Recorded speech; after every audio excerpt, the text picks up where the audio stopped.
Bonjour à tous, j'espère que vous allez bien. On se retrouve aujourd'hui pour réaliser une magnifique écharpe unisexe au crochet. C'est un modèle super facile et très rapide à confectionner. J'ai réalisé ce modèle pour mon mari et je vais également m'en confectionner une, je pense, avec la même couleur de fil mais juste un point différent. Vous pouvez retrouver la fiche de réalisation directement dans le petit i en haut à droite ou sur mon site internet lecrochetdeplume.com. Au niveau du matériel, j'ai utilisé le fil Angora Batik de chez Loupation. La couleur en référence est la 81 et non prune, c'est une petite coquille de ma part, désolée. J'ai utilisé seulement une pelote pour réaliser l'intégralité de mon écharpe. J'ai utilisé un crochet taille numéro 3, aiguille à laine, mètre de couture, petit marqueur au début et une paire de ciseaux. On est sur une largeur de 23 cm et de 136 cm de longueur. Bien sûr, si vous utilisez une deuxième pelote, vous pouvez agrandir ce modèle.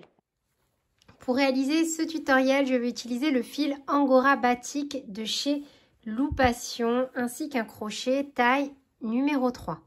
En fonction de la taille que l'on souhaite réaliser, on va venir monter nos mailles en l'air. Donc on fait un nœud coulant. Et on va rester surtout sur un motif pair, plus 1. Donc moi par exemple, je vais venir monter 40 mailles en l'air plus 1 pour avoir la largeur que je vous ai donnée en début de vidéo.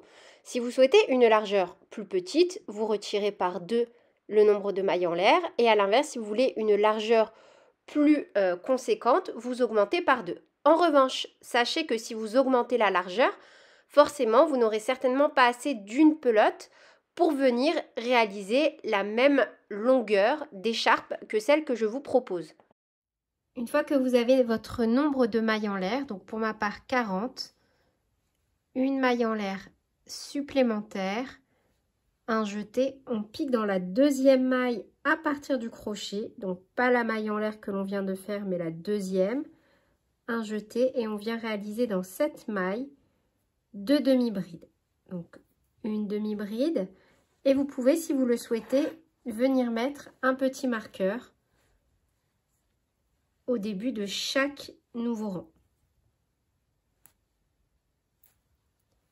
Un jeté au même endroit, une deuxième demi-bride. Un jeté, on saute une maille, on pique dans la suivante et on fait de nouveau 2 demi-brides. Une et 2.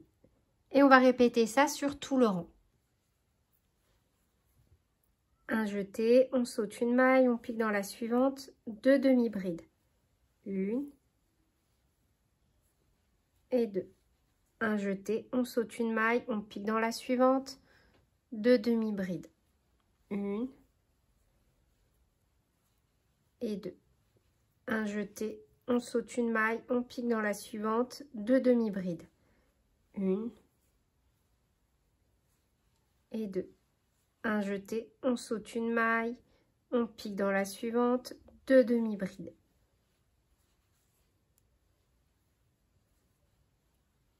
Un jeté, on saute une maille, on pique dans la suivante, 2 demi-brides.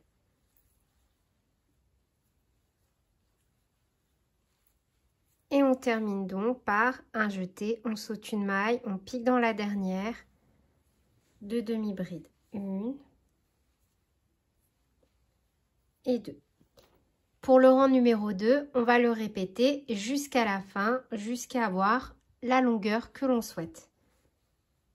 Une maille en l'air, on tourne et on va venir travailler à chaque fois 2 demi-brides entre chaque demi-bride. Pour le rang numéro 2 et pour les suivants, on va à chaque fois travailler directement entre nos 2 demi-brides. On ne va pas travailler dans les espaces sur les côtés, mais vraiment, quand dans la même maille, on a travaillé 2 demi-brides, c'est entre ces 2 demi-brides que l'on travaille, pas sur les côtés. Donc, on a déjà fait une maille en l'air, un jeté, on pique, vous voyez vraiment, entre les 2 demi-brides du rang précédent. Et on refait une demi-bride, on vient la marquer directement. Et au même endroit, on refait une deuxième demi-bride. un jeté.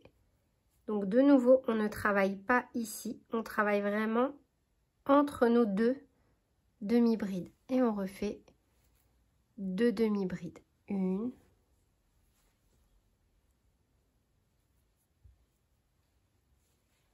2, de nouveau. 1, 2. 1, 2.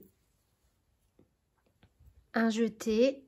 Et dans le dernier groupe de demi-brides du rang précédent, de nouveau, 1 et 2. Une maille en l'air, on tourne et on répète le rang numéro 2. Un jeté entre les 2 demi-brides ici, on refait une demi-bride, on déplace notre marqueur et au même endroit une deuxième demi-bride. Et on va répéter le rang numéro 2. Autant de fois que nécessaire pour avoir la longueur souhaitée.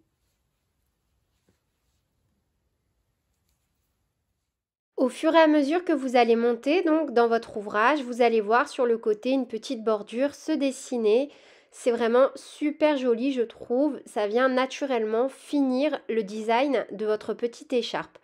Donc n'hésitez pas à adapter ce modèle en largeur, en longueur. C'est vraiment à vous de voir en fonction de vos goûts et de vos envies.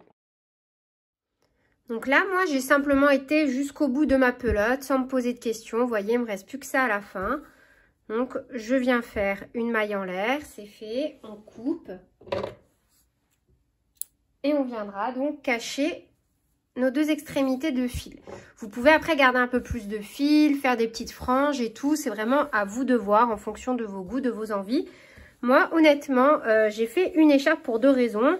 La première, c'est que j'avais envie d'évaluer ce que je pouvais faire avec une pelote donc d'Angora batik pour pouvoir prendre la température pour un prochain ouvrage. Et de 2, j'avais besoin donc de réaliser une petite écharpe pour offrir en cadeau de Noël. Et je trouve que voilà, j'ai fait quand même une écharpe de belle taille avec une seule pelote. N'hésitez pas à me dire en commentaire ce que vous en pensez. Moi, je trouve que c'est plutôt sympa. Le fil est vraiment doux. Là, je vais le laver une première fois et je vais faire un petit blocage avant de l'offrir pour voir du coup vraiment comment ce fil va ressortir. Et je sais qu'il va ressortir plus beau après le blocage. Donc encore une fois, pour faire un petit blocage, vous laissez tremper votre ouvrage dans une bassine avec un peu d'eau tiède et un peu de lessive à laine. Une fois que votre ouvrage est bien imbibé, vous l'essorez à l'aide d'une serviette, vous écrasez bien et vous le laissez sécher surtout à plat, super important. Et vous allez voir après le fil va être encore plus doux que ce qu'il n'est déjà.